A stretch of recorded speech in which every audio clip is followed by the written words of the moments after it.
عزیز Nagar YouTube channel سے میں عزیز احمد خان ہوں. آپ ہمارے چینل کا سب سے مقبول ترین پروگرام آگہی دیکھ رہے ہیں، جس میں ملک کے نامور قانون دان Rao Muhammad Iqbal advocate Supreme Court of Pakistan آپ کو قانونی مشورے دیتے ہیں. آپ کی کوئی الجھن ہو، کوئی قانونی دشواری آپ کو درپیش ہو تو آپ ہم سے رجوع کرتے ہیں اور Rao Muhammad Iqbal advocate Supreme Court of Pakistan پوری بصیرت مندی کے ساتھ آپ کے مسائل کا حل بتاتے ہیں. اس وقت بھی وہ ہمارے اسٹوڈیوز میں موجود ہیں. میں عزیز نگر یوٹیوب کے پروڈیوسر اور ڈائریکٹر جمان خان کی جانب سے انہیں خوش آمدید کہتا ہوں. راؤ صاحب، آپ اپنی مصروفیات میں سے وقت نکال کے عزیز نگر کے اسٹوڈیوز میں لائیو پروگرام کے لیے تشریف لائے ہیں. میں آپ کا شکر گزار ہوں. بہت بہت شکریہ، تھینک یو. راؤ صاحب، ڈیرہ اسماعیل خان سے گل نصیر کا ایک مسئلہ ہے، اور وہ مسئلہ آج کل بہت سارے لوگوں کو درپیش ہوتا ہے. وہ کہتے ہیں کہ میں ایک کریانہ اسٹور کا مالک ہوں، غریب دکاندار ہوں. میں گھی لیا کرتا ہوں جو آگے میں سیل کرتا ہوں، اور اس کے لیے روٹین یہ ہے کہ میں کریڈٹ پہ مال لیتا ہوں، اور گھی سپلائی کرنے والا شخص جو ایک امیر آدمی ہے وہ گھی دیتا ہے. نیکسٹ ٹائم جب میں اس سے مال لیتا ہوں تو پہلے مال کی پیمنٹ اسے کلیئر کر دیتا ہوں، اس کے بعد دوسرا مال لیتا ہوں. ایک عرصے سے ہمارے درمیان یہ ٹریڈ جاری تھی، لیکن اب وہ شخص بدنیت ہو گیا ہے. کاروبار کے آغاز کے وقت اس نے بطور سیکیورٹی مجھ سے ایک بلینک چیک لیا تھا. نہ جانے کیا بات درپیش ہوئی کہ اس نے اب اس پہ 35 لاکھ روپے لکھ کے میرے خلاف پرچہ درج کروا دیا ہے. میں نے عبوری ضمانت تو کرا دی ہے، لیکن راؤ صاحب میں بے گناہ اور بے قصور ہوں، سخت پریشان ہوں. مجھے بتائیے کہ میں اپنا دفاع کیسے کروں. دیکھیں جی، سب سے پہلے تو وہ اب کیونکہ وہ ایف آئی آر ان کے خلاف جیسے کہتے ہیں 489 ایف کی ہو چکی ہے، جی تو وہ اپنی عبوری ضمانت کرائیں. صحیح. اور تفتیشی افسر کے سامنے یہ ساری چیزیں رکھیں اور یہ بتائیں کہ جی ان کا معاملہ لین دین کا، اور یہ اس طرح جو چیک دیا گیا تھا یہ سیکورٹی چیک ہے. صحیح.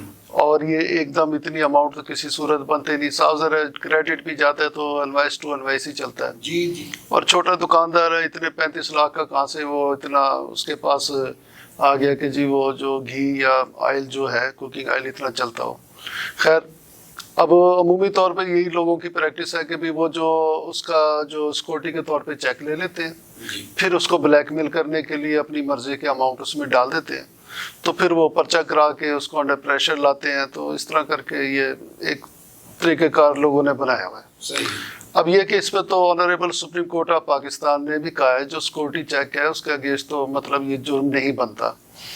اور پھر یہ تھا کہ بھی بیل میں بھی یہ چیز بیان کریں کہ جناب ان کا یہ چیک سیکورٹی کے چیک ہے اور یہ لین دین ہے، اس کا ووچر شوچر جو بھی ان کے پاس ہے ریکارڈ ہے، تو وہ لین دین کا جو ریکارڈ ہے وہ پیش کریں ساتھ. ٹھیک ہے نا جی. اب سیکنڈ یہ تھا، ایک وہ دعویٰ فہمید حساب ہوتا ہے. اچھا. وہ دعویٰ مطلب کورٹ میں، سول کورٹ میں وہ دائر کریں اور دعوے میں یہ بتائیں کہ اس طرح میں نے ایک سیکورٹی چیک دیا تھا.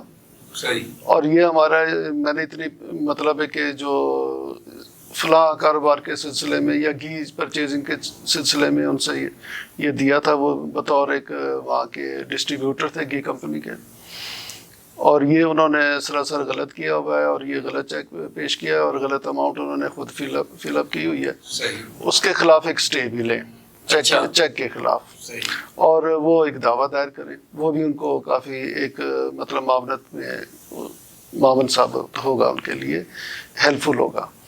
اور پھر وہ دوسری پارٹی ہو سکتا ہے آرڈر 37 رول 1 اور 2 کا دعویٰ کرے، سی پی سی کا، جو کہ ایک اسپیڈی اور اسپیشل مطلب دعویٰ ہوتا ہے. تو وہ جو ہے دعویٰ بیفور ڈسٹرکٹ جج کے ہوگا. تو اس دعوے میں آرڈر 37 کے دعوے میں ہو سکتا ہے وہ اس چیک کی اماؤنٹ کی ریکوری کے لیے وہ دعویٰ کریں، تو اس کو بھی دیکھیں. تو اس کا ایک اسپیشل پروسیجر ہوتا ہے کہ فوری طور پر جو ہی علم میں آتا ہے تو ان کو درخواست دینی پڑتی ہے لیو ٹو ڈیفینڈ کی ود ان 10 days، تو وہ بھی ٹائم ان کا نہ گزر جائے، اس کو بھی مد نظر رکھیں وہ، اور اس کا بھی پتہ کرائیں۔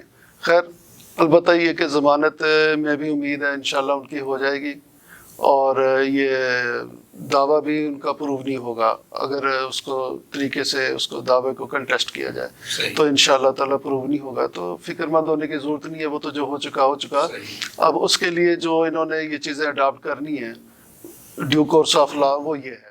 آپ نے انتہائی فصاحت کے ساتھ انہیں سمجھایا ہے کہ ہے تو ایک مشکل صورتحال کہ وہ اپنے دفاع کے لیے کون کون سے اقدامات کریں گے، لیکن مجموعی طور پر راؤ صاحب لوگوں کو میرے خیال میں اب اپنے ایمان اور عہد کی پرواہ نہیں ہوتی، ایسے تواتر کے ساتھ یہ لوگ اس طرح سے کرتے ہیں اور لوگوں کے لیے مشکلات پیدا اصل میں یہ ہے کہ اخلاقیات لوگوں میں ناپید ہو چکی ہے۔ صحیح، اخلاقیات اور ایمان کی قوت ہو تو یہ کبھی بھی اس طرح کے مسئلے مسائل معاشرے میں نہ آئیں۔ بالکل صحیح۔ تو اب لوگوں کو ایمان، اللہ تعالیٰ ایمان کی طاقت دے، ہدایت دے، آمین۔ تو یہی دعا کر سکتے ہیں۔ جی بالکل۔ ہاں جی، چلے جی، ہم دعا بھی کرتے رہیں گے اور دوا بھی دیتے رہیں گے۔ قانونی مشوروں کا پروگرام آگے ہی تو آپ کے تعاون سے، آپ کی معاونت، بلکہ آپ کی سرپرستی کی وجہ سے ہمارا جاری و ساری رہے گا۔ ایک سوال اور ہے، محمد ادریس ہے اکاڑا سے، ان کا کہنا ہے کہ میں 2 سال قبل اپنی نوکری سے ریٹائرمنٹ لے چکا تھا۔ اب میری روٹین کی ایک لائف ہے، ریٹائرمنٹ کے بعد جو ملازم بسر کرتے ہیں، اس دوران میرے محکمے نے کسی سچویشن کے تحت ایک انکوائری میرے خلاف شروع کر دی ہے۔ راؤ صاحب میں تو ملازمت مکمل کر چکا ہوں اور 2 سال بیت چکے ہیں، لیکن میرے لیے پریشانی کی بات ہے، میری پینشن یا باقی معاملات ان کے ساتھ وابستہ ہیں، تو مجھے کیا کرنا چاہیے؟ دیکھیں جی، سروس رولز اور فنڈامنٹل رولز اس کے تحت ہے ریٹائرمنٹ کے 2 سال کے بعد کوئی انکوائری اس کے خلاف نہیں ہو سکتی، اور اگر 2 سال کے بعد انکوائری ہوتی ہے وہ نل اینڈ وائڈ ہے اس قانون کے تحت۔ جی، تو لہٰذا اس کو اس بنیاد پہ چیلنج کر دیں کہ بھئی یہ جو انکوائری اب انہوں نے ہولڈ کی ہے اور 2 سال میرے گزر گئے ہیں ریٹائرمنٹ کے بعد، تو اب انہوں نے یہ جو کیا ہے یہ سراسر غیر قانونی ہے اور اس کے یہ ٹائم بارڈ انکوائری ہے، تو اس کے خلاف اس کو چیلنج کرتے ہیں اگر ایسی بات ہے۔ انوار کا خانے وال سے ایک مسئلہ ہے، وہ کہتے ہیں کہ میں ایک محکمے میں ملازم ہوں، محکمے میں میری انکوائری شروع ہوئی تھی اور اس انکوائری کے نتیجے میں مجھے سسپینڈ کر دیا گیا تھا۔ اب صورتحال یہ ہے کہ انکوائری تو ابھی جاری ہے، لیکن ان دا مین وائل میری ریٹائرمنٹ ہو چکی ہے، مگر انکوائری اب بھی میرے خلاف جاری ہے، تو راؤ صاحب قانونی طور پر مجھے کیا اقدامات کرنے چاہیے؟ دیکھیں جی، اس حوالے سے بھی فنڈامنٹل رولز 54 FR اور یہ سروس رولز میں یہ قانون ہے کہ اگر کوئی شخص ریٹائر ہو جائے اور ریٹائرمنٹ سے پہلے کوئی انکوائری پینڈنگ ہو تو اس کو جو ہے with in the period of 1 year، last 1 year اس کو مکمل کرنا ہوتا ہے۔ اگر with in the period of last 1 year جو ہے وہ مکمل نہیں ہوتی اور اس مطلب عرصہ میں اس کی ریٹائرمنٹ آ جاتی ہے اور وہ ریٹائر ہو جاتا ہے تو وہ ابیٹ ہو جائیں گی، جو پینڈنگ انکوائری ہیں وہ ابیٹ ہو جائیں گی۔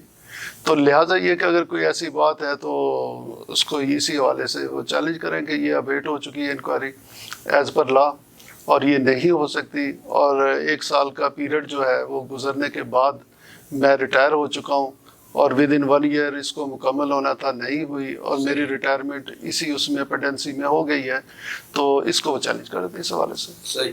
بہاولپور سے عاطف انور پوچھتے ہیں کہ میں ایک فوجداری کیس لڑ رہا ہوں، میری مخالف پارٹی نے میرے نام سے منسوب کر کے ایک جھوٹا بیان حلفی دیا ہے، حالانکہ حقیقت یہ نہیں ہے، نہ ہی میں نے ایسا کوئی حلف نامہ دیا ہے، نہ ہی وہ دیا گیا حلف نامہ حقائق پر مبنی ہے۔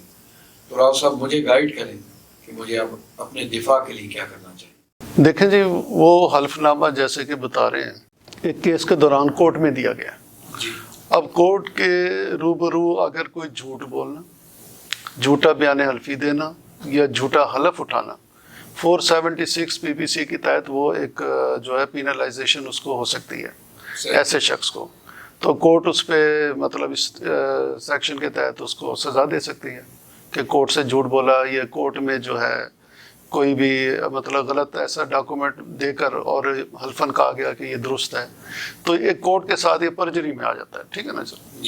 تو پرجری میں آ کر اس کو جو ہے نا کورٹ سزا کر سکتی ہے، اور وہ اس کا خیر جواب دے، اس کی ریبٹل میں آئیں اور اس کو ریبٹ کریں کہ یہ جو بیان حلفی یا جو بھی دیا گیا ہے انہوں نے حلف نامہ یا جو بھی دیا گیا ہے ایفیڈیوٹ، یہ سراسر غلط ہے اور حقائق کے برعکس ہے، تو اس کو ریبٹ کرتے ہیں۔ اگر اس کو ریبٹ نہیں کریں گے تو آٹومیٹکلی وہ that would be deem as accepted نا۔ تو کوئی بھی کسی پہ ایلیگیشن لگائے تو اس کا طریقہ کار یہ ہے کہ وہ اس کو ریبٹ کرے، صحیح۔ اگر اس کو ریبٹ نہیں کرتا ہے اس کا مطلب کہ وہ allegation will be deemed as accepted, ٹھیک ہے نا؟ تو وہ اس کو ریبٹ کرے اور اس کو مطلب جو تحریری طور پر ریبٹ کرے، کیونکہ وہ تحریری طور پر جو دیا گیا ہے، اور کورٹ سے کہا جائے کہ استدعا کی جائے کہ ان کے خلاف 476 کے تحت کارروائی کی جائے۔ صحیح بات۔ عزیز نگر یوٹیوب چینل کا پروگرام آگہی قانونی بصیرت پر مشتمل ہوتا ہے۔ Rao Muhammad Iqbal advocate Supreme Court of Pakistan آپ کے مسائل کا حل بتاتے ہیں۔ مشکل کوئی بھی ہو، اللہ تعالیٰ نے اس کا کوئی نہ کوئی حل ضرور مقرر کیا ہے، اور قانونی مسائل کے لیے قانون موجود ہے، صرف اطلاق کی ضرورت ہے۔ عزیز نگر یوٹیوب چینل آپ کی معاونت کے لیے کوشاں ہے۔ کوئی مسئلہ درپیش ہو تو آپ ہم سے رابطہ کریں گے، لیکن فی الوقت مجھے بریک پر جانا ہے۔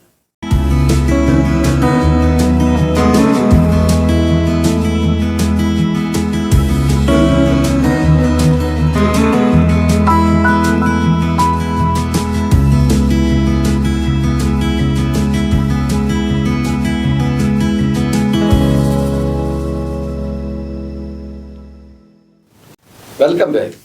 شجاع آباد سے محرم علی کا ایک سوال ہے، وہ کہتے ہیں میں ایک غریب کاشتکار ہوں، میرے کھیتوں کو جو پانی ملتا ہے وہ محکمہ نہر کی ایک کھال سے آتا ہے، درمیان میں ایک بڑے جاگیردار کا رقبہ ہے، ایک عرصے سے اس نے مجھے انڈر پریشر بھی رکھا ہوا ہے، وہ میرے کھال میں سے پانی کے فلو کو متاثر کرتا ہے، میں خاصا پریشان ہوں، وہ میرے وقت کا پانی فلو کے اعتبار سے مجھے پوری طرح سے میسر نہیں آتا، مجھے کیا کرنا چاہیے؟ دیکھیں جی، کینال اینڈ ڈرینیج ایکٹ 1873 اس کے تحت سیکشن 6 ہے، جس میں ایک اتھورائز آفیسر ہے جو گورنمنٹ آف دی پنجاب کی طرف سے اتھورائز ہوتا ہے، اور اس کو اختیار ہوتا ہے کہ کہیں بھی فلو میں رکاوٹ ہو تو وہ وہاں پر جا کر اس رکاوٹ کو دیکھے اور اس کو ختم کرا سکتا ہے، اور اس کو کسی بھی زمین میں ایسے جانے کی اس حوالے سے اجازت ہے، اور جو رکاوٹ ہے اس کو ختم کرنے کا بھی اختیار ہے۔ تو لہٰذا یہ ہے کہ وہاں اس آفیسر کے پاس جائیں، سیکشن 6 کے تحت وہ آفیسر کو اس پر اختیارات دیے گئے ہیں، تو وہاں اپلیکیشن گزاریں کہ اس طرح مجھے جو پانی کی وارہ بندی ہے اس کے درمیان جب وہ پانی آتا ہے تو اس میں رکاوٹ پیدا کی جاتی ہے یا ہو رہی ہے کسی بھی وجہ سے، تو اس کو ختم کیا جائے تاکہ وہ میرا فلو جو ہے ایک ریگولر طریقے سے مطلب فلو ہو، اور مجھے زمینوں کو جو مطلوبہ پانی ہے وہ میسر ہو۔ یہ سوال ہمیں کسی خاتون نے لاہور سے پوچھا ہے، انہوں نے اپنا نام نہیں بتایا، لیکن سوال کی نوعیت راؤ صاحب انتہائی اہم ہے۔ اس خاتون نے کہا کہ عورتوں کے حقوق کے تحفظ کے لیے گورنمنٹ نے جو ایکٹس بنائے، قانونی ضابطے بنائے ہیں، یہ بات خوش آئند ہے کہ انہیں کوئی ہراساں نہ کرے، لیکن ہراسمنٹ کا سلسلہ پوری طرح سے رکا نہیں ہے، خواتین کو مختلف مسائل کا سامنا کرنا پڑتا ہے۔ اس پہ یہ بھی ہے کہ کچھ لوگ انہیں ڈرا دھمکا کے ان کی زبردستی شادیاں کروا دیتے ہیں، ان کے جن میں ان کی اپنی ایما یا مرضی شامل نہیں ہوتی۔ تو ذرا ہمیں یہ بتائیے تاکہ باقی خواتین کو بھی پتہ چل سکے کہ قانون ان کے بارے میں کیا کہتا ہے۔ دیکھیں جی، یہ جو وومنز ہراسمنٹ ہے اس میں 2 کیٹیگریز آ جاتی ہیں۔ ایک وہ کیٹیگری ہے جو کہ ملازمین خواتین ہوتی ہیں، کسی ملازمت میں ہیں، اور وہ مطلب امپلائر کی طرف سے یا کسی بھی کولیگ کی طرف سے اگر ان کو ہراساں کیا جاتا ہے ایٹ ورکنگ پلیس، تو اس کے لیے ایک ہراسمنٹ علیحدہ سے ایکٹ آیا ہوا ہے، اس میں یہ ہے کہ اگر اس کی کمپلینٹ جیسے فائل ہوتی ہے تو وہ جب کمپلینٹ دے گی تو اتھارٹی جو ہے اس کمپلینٹ پر ایک کمیٹی کانسٹیٹیوٹ کرے گی. وہ کمیٹی اس کے خلاف ڈپارٹمنٹل بھی ایکشن ہے اس کا نا, وہ ڈپارٹمنٹل ایکشن بھی بتا رہا ہوں میں کہ وہ ڈپارٹمنٹل طور پر ایک کمیٹی کانسٹیٹیوٹ کرے گی اتھارٹی, اور اس کمیٹی کے اندر پھر وہ دیکھیں گے کہ واقعی ہراسمنٹ ہوئی یا نہیں ہوئی. اگر ہراسمنٹ ہوئی ہے ایٹ ورکنگ پلیس اور اس خاتون کو جو کہ امپلائی ہے, تو پھر جو ہے اس کو تادیبی کارروائی کرتے ہوئے اور جو اس نے ہراسمنٹ کی ہے اس کو ڈپارٹمنٹل طور پہ بھی پنشمنٹ کیا جا سکتا ہے. صحیح. کوئی بھی اس کو پینلٹی دی جا سکتی ہے, ریموو فرام سروس بھی مطلب اس میں دی جا سکتی ہے میجر پینلٹی. اور اسی طرح اگر وہ چاہے تو ایک مہذب جو ہے وہ بھی وومنس کے حوالے سے ایک ادارہ بنا ہوا ہے, وہاں بھی جائے, وہاں بھی اپلیکیشن دے سکتی ہے, وہ بھی کارروائی کر سکتے ہیں. ٹھیک ہے نا. تو یہ دوسرا جو ہے ایک جنرل جو خواتین ہے تو اس میں کوئی بھی خواتین آ جاتی ہیں اس میں, اس کے حوالے سے ایک علیحدہ ہراسمنٹ جو ہے وومن پروٹیکشن ایکٹ 2006 جو ہے وہ بنایا گیا, اور اس کے بعد اس کو مزید سیویئر کرتے ہوئے اور اس کی سزاؤں کو مزید انہانس کرتے ہوئے اور کرمنل لا امینڈمنٹ 2006 ہے وومن پروٹیکشن ایکٹ میں لے کر آئے ہیں, جس کے اندر کرمنل انٹیمیڈیشن ہے یا ہراسمنٹ کر کے جو ہے انفورس کر کے کسی سے شادی کر لینا, تو وہ مطلب ہے اس کی سزا جو ہے 25 ایئرس تک ہے ود فائن ہے. اور اسی طرح اگر وہ خدا نخواستہ کسی بھی خاتون کو ایبڈکشن کر کے اس کے ساتھ کوئی بھی زیادتی کرے تو اس کے لیے سزائے موت ہے. تو اتنی بڑی بڑی سزائیں اس کے بعد امینڈمنٹ میں آ چکی ہیں, تو لہٰذا یہ وومنس کو ایک پروٹیکشن دی ہے بہت بڑی. لہٰذا یہ کہ معاشرے میں جو کرائمز ہیں ان کو کنٹرول کرنے کے لیے ہی سزاؤں کا تصور پیش کیا گیا ہے. جب اخلاقی اقدار وسعت پذیر ہوگی اور لوگوں کو اپنے حقوق کا بھی اندازہ ہو جائے گا, قانون کا نفاذ بھی صحیح سمت میں نافذ ہوگا, تو پھر جرائم کی تعداد کم ہوگی, لوگ خوف زدہ ہو کر پیچھے ہٹیں گے.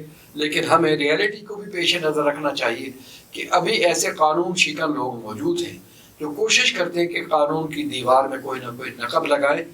جو اب کوسچن مجھے موصول ہوا ہے, ولیوں کی نگری ہم ملتان کو کہتے ہیں, روحانی اقدار کا یہ شہر ہے, لیکن یہاں کے لوگوں کو بھی بڑے عجیب و غریب قسم کے مسائل کا سامنا کرنا پڑتا ہے. جو زمینیں وسعت پذیر ہوتی جا رہی ہیں, کالونیاں پھیلتی جا رہی ہیں, بعض لوگوں کے حقوق سلب بھی ہوتے ہیں. یہ کوسچن اسی بات سے منسلک ہے, جڑا ہوا ہے. خوابہ علی نے پوچھا ہے کہ میں نے ایک کالونی میں 1 کنال کا پلاٹ لیا تھا, میں نے 4 دیواری بھی کرا لی, میں نے گیٹ بھی لگوا لیا تھا. قبضہ مافیا کے کچھ لوگ, انہوں نے میری عدم موجودگی میں میرے پلاٹ پر قبضہ کر لیا ہے.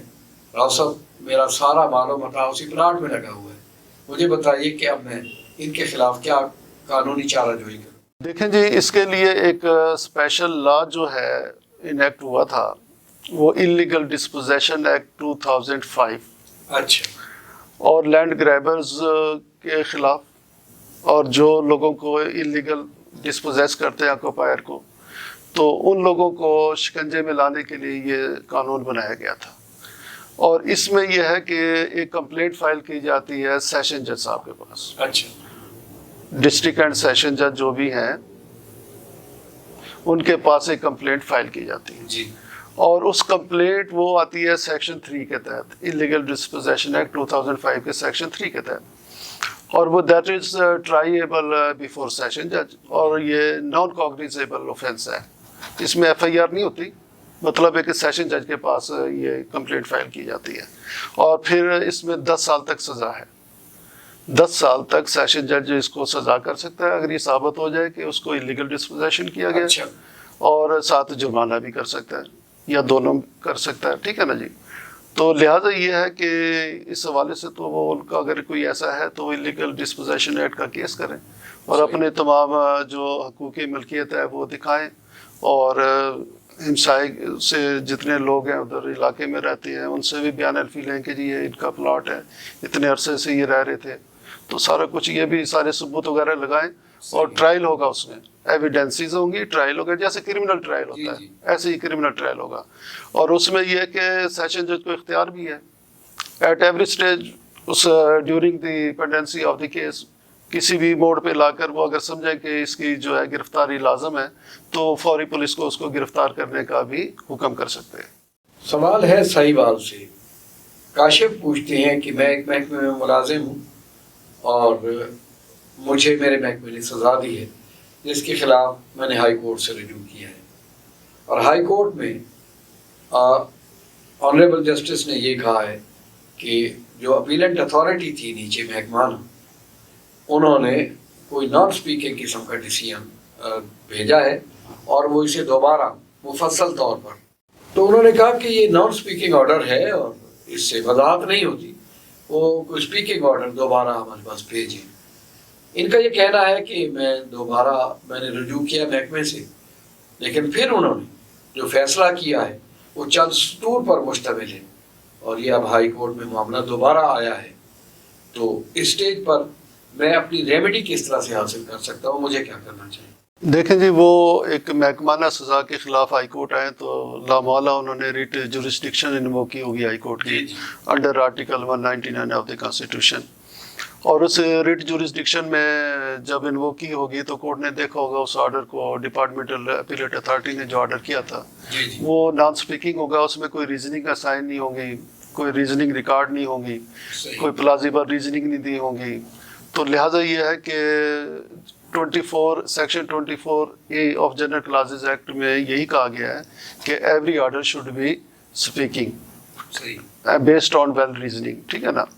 اب اس بنیاد پہ انہوں نے اس کو سیٹیسفائڈ کر کے واپس بھیجا ان کو محکمہ کی اپیلیٹ اتھارٹی کو، ان کو سنے، اور سننے کے بعد جو ان کو سزا دی گئی ہے، جو انکوائری کی گئی ہے، اس حوالے سے اس کو مطلب ہے کہ ڈسکس کرتے ہوئے اور یہ سزا کس طرح بنتی ہے کیسے نہیں بنتی، تو اس کو مطلب ہے کہ وہ دوبارہ فیصلہ کریں ایک اسپیکنگ آرڈر کے ساتھ۔ اگر پھر انہوں نے اسی ڈگر پہ چلتے ہوئے نان اسپیکنگ آرڈر پاس کر دیا ہے تو پھر اس کا مطلب کہ کورٹ کے آرڈر کی بھی وائلیشن کی ہے، جی اور اسی کورٹ میں ایک مطلب ہے کہ کنٹیمپٹ پٹیشن فائل کریں جی کہ جناب اللہ کورٹ کا یہ آرڈر تھا اور یہ ڈائریکشن تھی اور یہ ویو تھا، اور اس کے باوجود انہوں نے پھر وہی آرڈر پاس کر دیا جو کہ پہلے آرڈر جناب نے سیٹسفائڈ کیا تھا، اور جس بنیاد پہ سیٹسفائڈ کیا تھا وہی بنیاد اب بھی موجود ہے جی۔ تو لہٰذا یہ ہے کہ that is mockery with law as well as the court order, violation میں آ جاتا ہے، ڈس اوبیڈینس میں آ جاتا ہے، تو contempt of the court file کریں۔ کنٹیمپٹ ہوتی ہے سزا کے لیے، جی جی عمل درآمد کے لیے کیونکہ ڈی بی کا ایک فیصلہ آ گیا، انہوں نے کہا کہ کنٹیمپٹ پٹیشن جو ہوگی اس میں صرف سزا ہوگی، اور عمل درآمد اگر سیکھ کرنا ہوگا تو اس کے لیے ایک ریٹ میں آنا پڑا گا، ریٹ جورسڈکشن میں عمل درآمد کرانا پڑے گا کہ جناب اس طرح اس کو عمل درآمد نہیں کیا گیا تو یہ عمل درآمد کیا جائے۔ اب وہ خیر ہوتا ہی ہے کہ جب کنٹیمپٹ آتی ہے تو کنٹیمپٹ کے خوف سے وہ اپنے آپ ہی پبلک اینڈ گورنمنٹ فنکشنری جو بھی ہوتی ہے وہ اس کو فوری عمل درآمد کر دیتی ہے، صحیح، تو اسی میں کام ہو جاتا ہے کنٹیمپٹ میں۔ لیکن جو کنٹیمپٹ پٹیشن کا بیسک جو ہے انالوجی ہے، تھیم ہے، وہ یہی ہے کہ جی وہ اس میں سزا دی جائے گی، ٹھیک ہے نا جی۔ تو لہٰذا یہ کہ وہ کنٹیمپٹ پٹیشن فائل کریں اور اس میں کورٹ کو یہ چیز بتائیں، انشاءاللہ تعالیٰ وہ کورٹ اس پہ ایکشن لے گی۔ آج کے پروگرام میں زندگی کے مختلف مواقع پہ پیش آنے والے مسائل کا حل پوچھا گیا ہے، آپ نے انتہائی بصیرت افروز طریقے سے ان کا جواب دیا ہے، اور ہمیں خوشی یہ ہے کہ پروگرام آگہی کی مقبولیت کا گراف دن بدن بلند ہوتا چلا جا رہا ہے، جو ہمارے لیے ایک ذہنی اطمینان اور روحانی آسودگی کا باعث ہے۔ میں راؤ صاحب اس پروگرام کے پروڈیوسر اور ڈائریکٹر جوان خان کی جانب سے اور اپنی جانب سے اسٹوڈیوز میں آمد پر آپ کا شکریہ ادا کرتا ہوں۔ Thank you very much. ناظرین، ملتان کے ایک بڑے شاعر اور انشائیہ نگار ڈاکٹر ارشد صدیقی نے کہا تھا، اسے کہنا دسمبر آ گیا ہے۔ دسمبر اب اختتام پذیر ہونے والا ہے، کچھ دنوں کی مسافت باقی رہ گئی ہے۔ آگہی پروگرام کی آپ مسلسل دیکھتے رہے، لیکن ایک بات تو ثابت ہو گئی کہ اس وقت سردیوں کا موسم ملتان میں خیمہ زن ہے۔ موسم تبدیل ہوتے رہیں گے لیکن ہم نہیں بدلیں گے۔ پروگرام آگہی جاری و ساری رہے گا، پھر وقت میں آپ سے اجازت چاہتا ہوں. اللہ نگہبان.